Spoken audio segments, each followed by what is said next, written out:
Clinton, welcome aboard, buddy. Eric, how are you? Anybody who wants to pop in, pop in. I'm going to go ahead and get started. Like I said, I'm just having a free form conversation today. How to sell more cars when you don't have enough cars to sell. And I'll just talk about kind of where we are, because I've been talking to dealers about this for the last 2 weeks. I've been on a little tear. I posted up posted a poll in one of my groups to see what dealers are doing. I've been emailing dealers, been calling them and talking to them just to get as much opinion as can. What started is I'm working on an article for Dealer Marketing Magazine, so just trying to get as much ammo as I can to find out what's really going on. Because I was looking at the NADA stats that just came out a couple of days ago, and right now new car dealers in the United States, import dealers have an average of a 22-day supply of vehicles on the lot. Domestic dealers, Fords and Chevys and Dodges, they got a 26-day supply, and that's down. I pulled up for reference the 2017 numbers. So pre-pandemic, import dealers had 65 days of new vehicles. Then domestic dealers had 86. They had about a 90-day supply of cars. So if you walked into a Ford or Chevy dealer, they had hundreds and hundreds of cars for you to choose from. Any car that you wanted. And now, as Dave Clayton was just telling us, they might have 7 on the lot. And Dave pointed out something interesting before everybody got in. So I'll ask you guys if you've heard this, if this is a problem for you. Dave said that Dave, go ahead and tell them what you're saying about the number one thing people are asking you. Yeah, so it's an immediate conversation starter kind of. People are asking if we're going out of business. Yeah, I've seen lots. People know I'm in the car business, so people ask me, what's going on with dealers? How where are the cars? Keeps getting asked if they're going out of business. Oh, sorry. Does anyone ask you that, Michael? No, not although. I mean, it doesn't look like we are, because we have our used cars are all in the front row, not in the front row, in the second row. So yeah, we're really just a used car dealership. We have four new Toyotas right now. 4 new Toyotas. So Mike's at a Toyota dealer in Fort Wayne, Indiana. Dave's at a Ford dealership in Pawleys Island, South Carolina, with 7 new Fords. We got 7 new Fords, 4 new Toyotas. And so Mike's saying he's a used car dealership. You look, that's basically what they are, because that's what they've got in inventory. That's so how is that affected? Graded on by our dealer group. The numbers are all graded only on the used cars now. The numbers are all what? We only get graded on our used car numbers. They're not even worried about new cars because they can't compare anything. That's actually something I had a dealer complain. I was working with a dealer a couple months ago. Their CSI scores. This was a domestic dealer. Their CSI scores were taking a beating, and there was nothing they could do about it because they only sold a handful of cars a month. They only had a handful of cars to sell, and then they're only selling a few, so that it's impossible for them to get their numbers back up. But so that you're dealing with that public perception then that inventories are dramatically down. You don't have those. So my question that I was asking everyone is, how are we dealing with that? How, if the perception is changing, if it looks like you're going out of business, how is that impacting the conversations that you're having with the clients? How is it impacting the marketing, the messages that you're sending out to people? Does it seem like it's, are you taking different sales steps now? The thing is, Terry, I listened to this, and it's outside of the inventory. It's totally opposite. My CSI scores couldn't be higher. Right. It blows me away from the standpoint of people are waiting. I mean, I'm delivering cars from people putting deposits down from October, November still, but my CSI scores are now in the 99 percentile, where they were before in the high 97s, low 98s. What we've done right from the start, and my team right now, we're a volume store. And I say not the volume we used to be, but still a volume store. We did 204 new cars in the March, and April is not been good because we just haven't gotten cars. Right. You know, the amazing thing is I shake my head. This week, we've gotten 28 cars. Why the last week? These have been in transit for a long period of time, and all of a sudden they're showing up. So I drive my my Honda rep crazy with these questions. But yeah, that being said, my team has right from the start, from the day that the state locked down, they haven't worried about the initial sale. They've worried about, we'll get it. We'll take that deposit. The other day, I put together a report for the zone manager. I had 220 cars that were spoken for that are either in the factory or in transit. I had another 18 cars, and I'll probably get up to about 30 cars we've taken deposits on that I don't even have, that I'm attempting to hopefully get on May's allocation. And that's normally about 25, 30. So the biggest thing with the team, they don't worry about the initial sale, the gratification of the car driving off. They give a deposit and then they stay in touch with their guests. I had sales associates last year that had record years in sales. Because I don't carry as many on the team as I need to, as I have in the past. So needless to say, with the fact that we're not discounting, they're making good money because it's no longer who can get to the bottom quickest and give it away.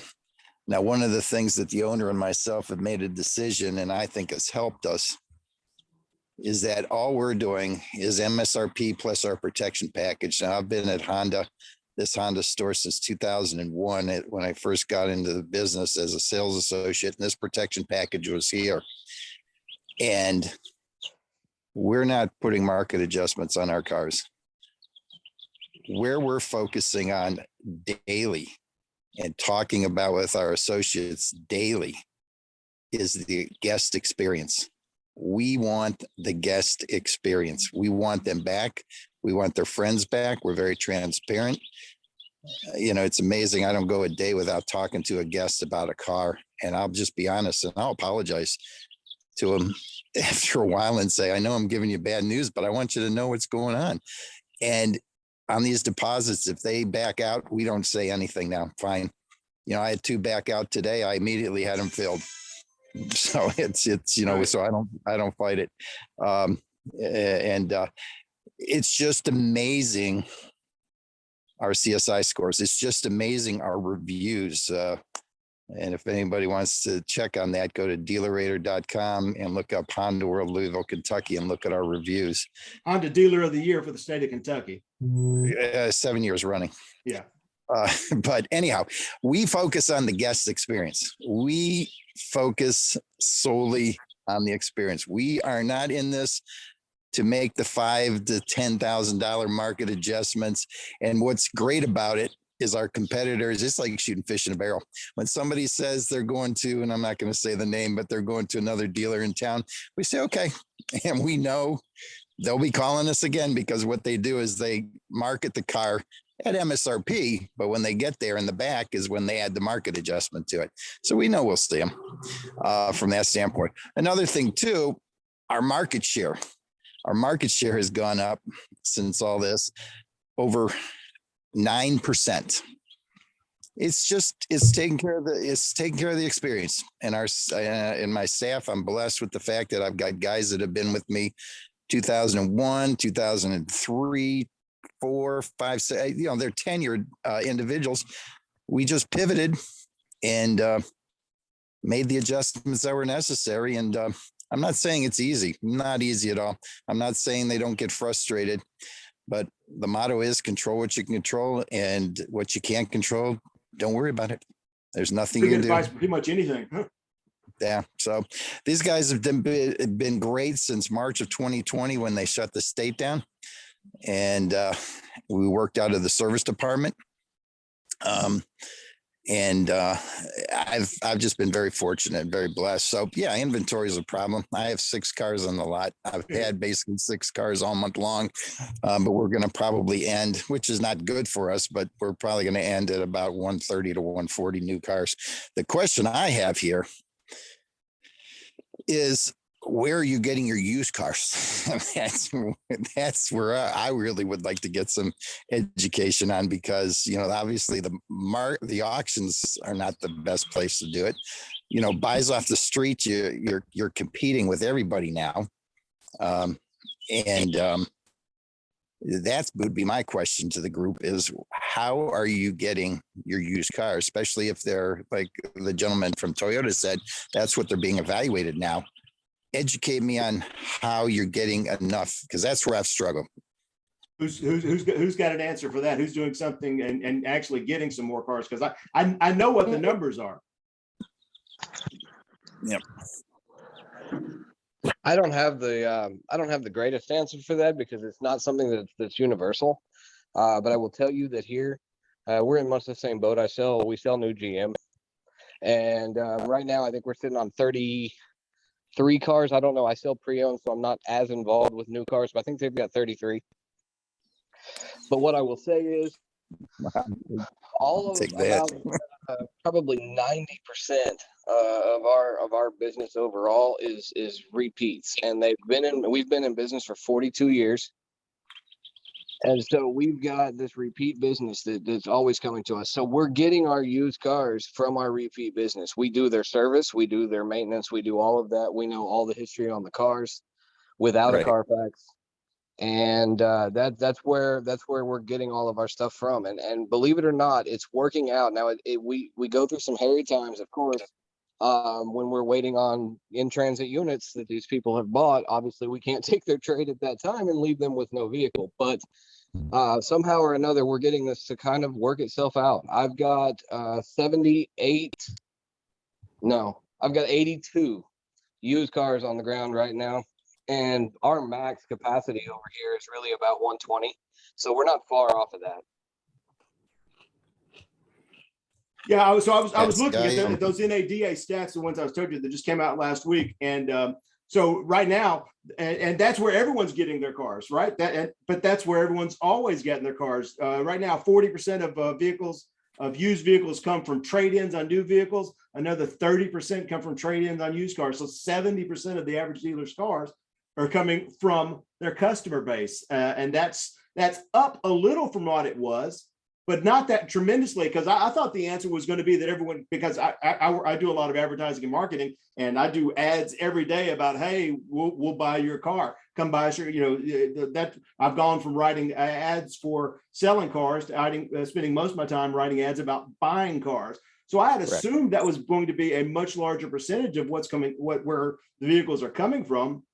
But in 2021, and the last couple of months may be up a little bit, but in 2021, 8% of vehicles were purchased off the street purchases. That's up from 6% just a few years ago. So it's up 20 or 30%, but it's definitely not making up the difference of what we're getting them. And you've lost some from the auctions. The auction numbers are down because you can't buy cars at auction for any kind of reasonable money. And so the only place to get them are from your customers, and that's what the Honda store in Louisville. I talked to your general manager. I talked to Mike there, and he was one of the dealers that told me, we haven't changed anything, because you've been Dealer Rater Dealer of the Year for 7 years in a row, and you've always valued the customer experience, and that's what you do, and you're reaping the benefits now when everyone else is struggling. So the answer is, do what you're doing, and the people who are doing it now are just piling on the people who haven't been doing it for the last 5-10 years ago. Is that close to accurate? We were just talking about it, Mike and I, today, about how many people we have a love it or leave it program. We've had it for a while, where people have 3 days, 90 miles, 3 days, no damage, no smoked in, no nothing. They can come in and walk away from it.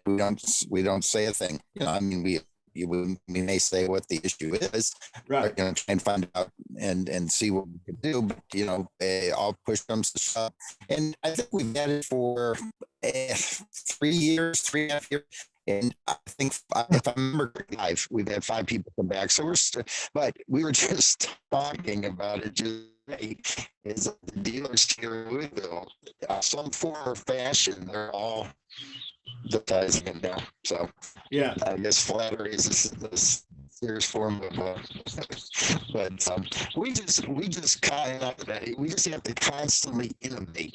Yeah, I'll tell you what, I got hooked up.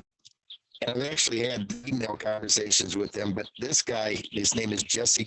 I saw his thing on ESPN with the Anna Bananas, and he had a podcast on Spotify called Business from Different. I will constantly listen to this because I get this out of it.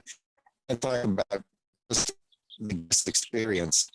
He's a very big proponent of Walt Disney and P.T. Barnum.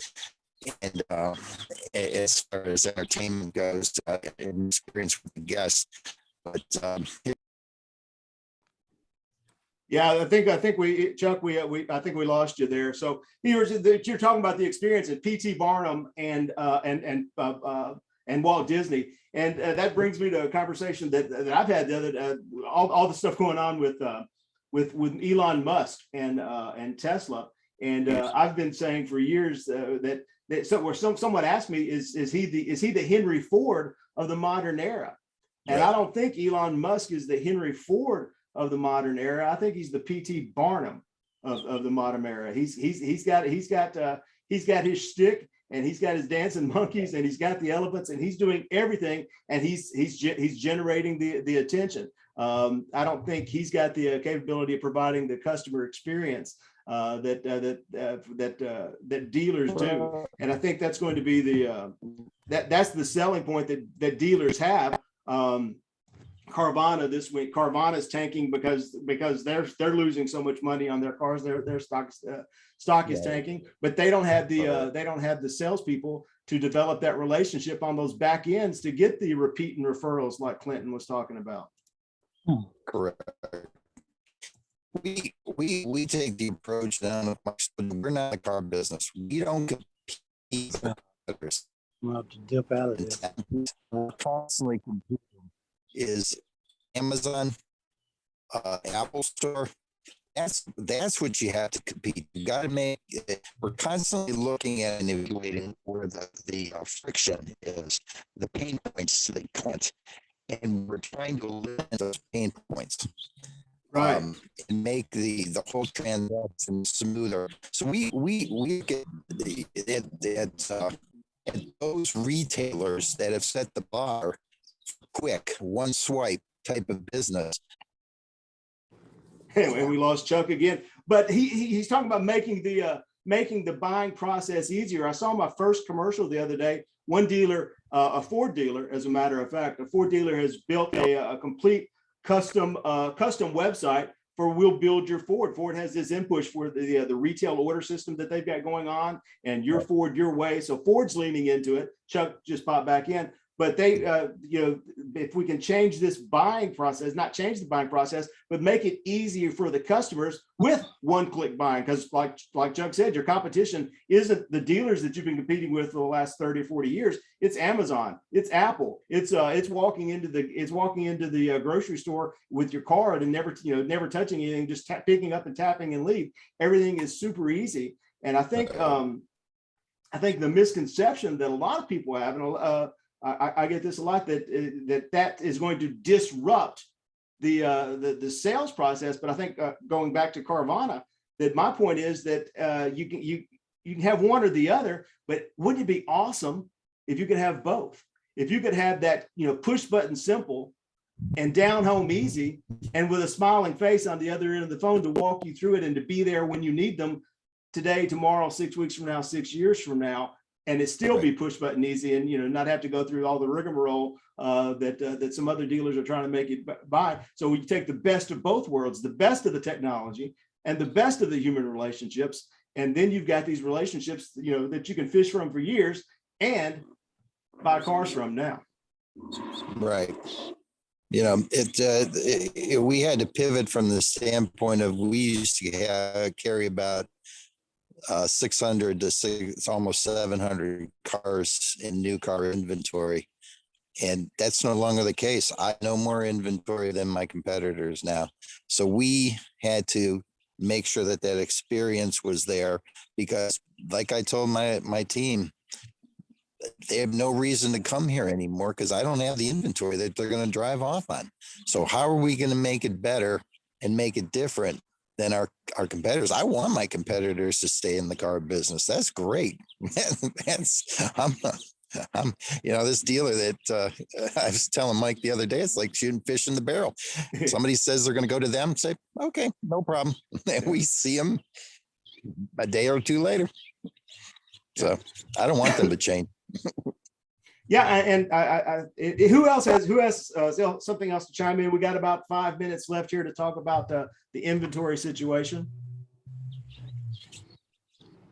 Hey, Terry, I was going to tell you that, I said that a lot of our business just comes from repeats. So we know that's how we're getting a lot of our pre-owned inventory. Yeah, this is Clinton in Texas talking now, Clinton.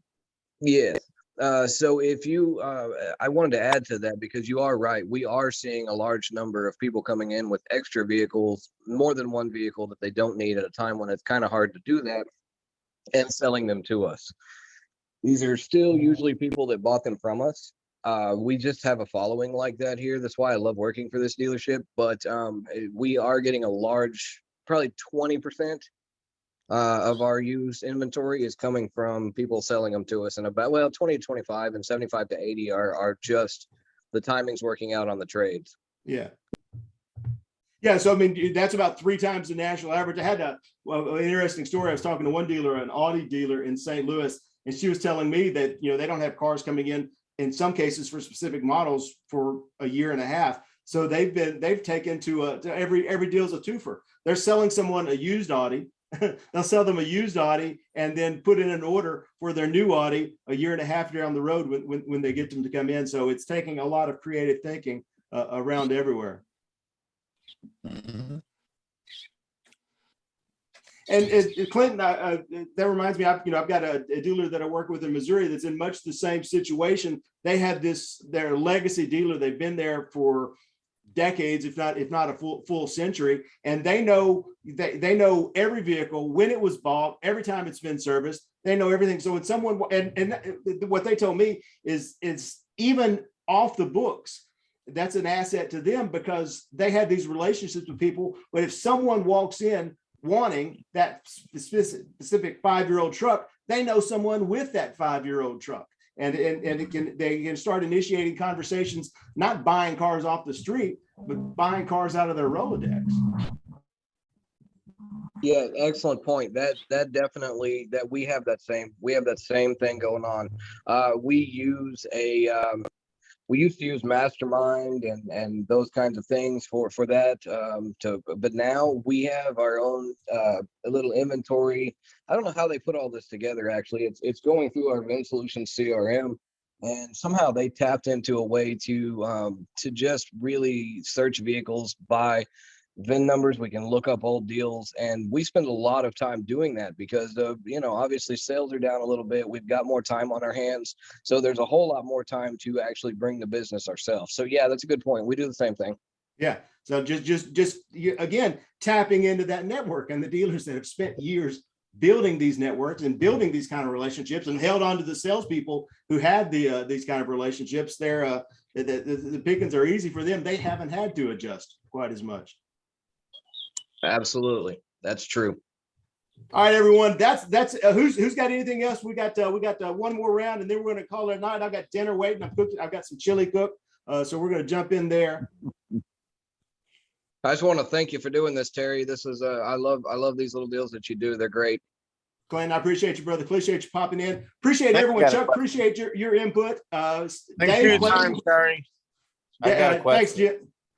I got a question. Thanks, Michael. Dave, always a pleasure. Love everybody. Y'all have a great day. And someone has a question, Terry. Yeah. Go ahead, Michael. Question. No. Someone else had it. It was who Dave. had a question? Dave Clayton. Dave, buddy, what's up? how are they compensating their salespeople for bringing vehicles and not selling them? Like they're actually bringing cars in. Are they compensating their salespeople for that? What does that look like? Other than the way it's always been done, I know dealers that are, they'll slip a 50, slip 100 here. I know that, they're kind of like almost like a bird dog fee for finding a car. I haven't heard of anyone going whole hog into it. At my store, if you secure the person to trade in the car, to sell us a car, it's a mini, so it's $200. I love it. I love it. So that's incentive. That's important, man. It is, absolutely. That's how the world works, man. Incentives work, and that's why it's important to have these people with the relationships and then give them the incentive to mind the relationships. Now, that's not, I'm ready to if someone just gets a hold, if someone just contacts the store, that's nothing. But if they contact the salesperson, now I've been there 14 years, so I've had 4 people sell us their car, but I think I'm the only one. Yeah. Gotcha. So that's the same way that it's done here in my dealer. This is Clinton again. This is the same way it's done here at my dealership. So if we actually bring in the purchase, it's a mini. Okay, great. Thank you for that. All right, everyone. I'm going to close it out. Have a great night, and I'll see you next